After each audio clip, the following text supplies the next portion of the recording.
तो यहाँ पे चावल का आटा बनाने के लिए हमने 1/3 कप जो है वो चावल लिए थे, जो नॉर्मल हम राइस यूज़ करते हैं रेगुलर वो वाले। उसके साथ ही मैंने इनको अच्छे से वॉश करके तकरीबन 1 से 2 घंटे के लिए भिगोने के लिए रख दिया था।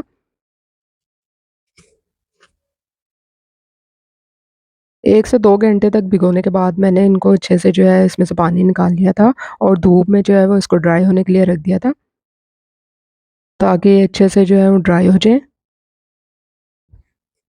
चावल जब ड्राई हो गए थे तो हमने इसको ग्राइंडर में डाल के पीस लिया था, उसका फाइन पाउडर बना लिया था, तो चावल का आटा तैयार है। अस्सलामुअलैकुम, welcome to my YouTube channel kitchen with Zaim. आज मैं आप लोगों के लिए लेके आई हूँ क्रिस्पी पोटैटो स्टिक्स की मज़ेदार और आसान सी रेसिपी। आधा किलो आलू लिए थे जिनको मैंने बॉयल कर लिया था। आप लोग इस रेसिपी को ज़रूर ट्राई कीजिएगा, बच्चे और बड़े दोनों शौक से खाते हैं और बहुत ही यम्मी सी बनती हैं। इसके साथ ही मैं आप लोगों को इंग्रीडिएंट्स बताती चलूँ कि यहाँ पे आधा किलो आलू जो बॉयल किए थे उसको हमने मैश कर लिया था। इसके साथ ही हमने इसमें 1/4 कप चावल का आटा लेना है।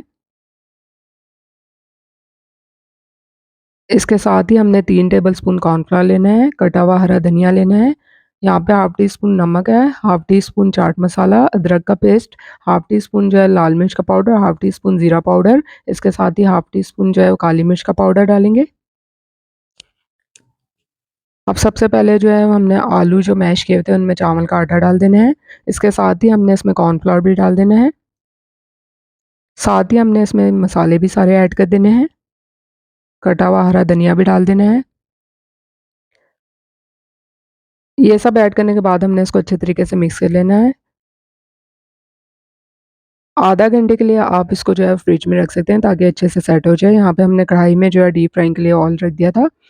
अब यहाँ पे आप देख सकते हैं कि हमने इस तरह इसको बेल के और इसकी स्टिक्स बना लेनी है।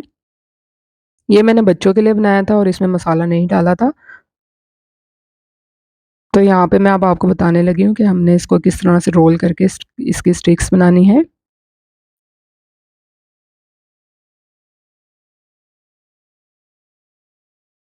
हाथ पे हमने थोड़ा-सा ऑयल लगा लेना है और इसके बाद हमने इसको रोल करते जाना है। ये देखिए, हल्के-हल्के हाथों से हमने इसको रोल करना है। इसके बाद हमने इसको किसी भी नाइफ़ की मदद से जो है वो बीच में से कट कर लेना है। अब हमने जो है इसको ऑयल में डाल देना है डीप फ्राइंग के लिए। इस तरह से हमने जो है मज़ीद स्टिक्स बनाते जाना है।